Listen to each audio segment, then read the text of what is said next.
Mr. Young, I've got a question, if you don't mind. In your talk, you mentioned a rights issue.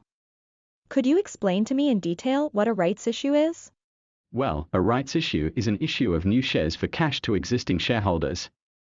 The shares are issued proportionally, that is, in proportion to the number of shares the shareholders already hold.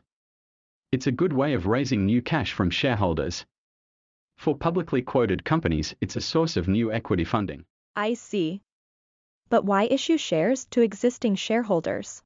From a legal standpoint, a rights issue must be made before making a new issue to the public, and the existing shareholders have what is referred to as the right of first refusal on the newly issued shares. This right is also known as a preemption right. Why is this important for the shareholder? Well, when a shareholder takes up these preemption rights, he can maintain his existing percentage holding in the company. However, shareholders sometimes waive these rights and sell them to others.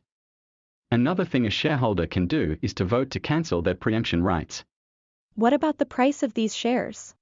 The price at which the new shares are issued is generally much lower than the market price for the shares. You often see discounts of up to 20 or 30%. That doesn't really make sense to me. Why would a business offer new shares at a price that's significantly lower than the current market price of the shares? There are quite good reasons for doing this, actually. The main reason is to make the offer attractive to shareholders. Also, the aim is to encourage the shareholders either to take up their rights or sell them. The idea behind this is to ensure that the share issue is fully subscribed. That means, of course, that the new shares have all been sold. The price discount has another function, too. It serves as a kind of safeguard if the market price of the company's shares falls before the issue is completed. It makes sense if you think about it. If the market share price fell below the rights issue price, then it would be very unlikely that the issue would be successful. Naturally, in such a case, shareholders could buy the shares more cheaply on the stock market than by taking up their rights to buy through the new issue. So, let me see if I understand you correctly. You said that existing shareholders don't have to take up their rights to buy new shares, is that right? That's right.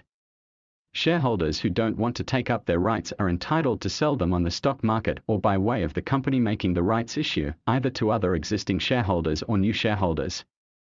In that case, the buyer has the right to take up the shares on the same basis as the seller. I see. Are there any other matters connected to rights issues that I should know about? Just one more thing, perhaps, shareholder reactions. Shareholders may be unhappy about firms continually making rights issues and may have a negative reaction. They may not like being forced to do something, and rights issues force them either to take up their rights or sell them. As a result, they may sell their shares. And selling their shares can drive down the market price. That makes sense. I think I've got it now. Well, thanks for the detailed answer.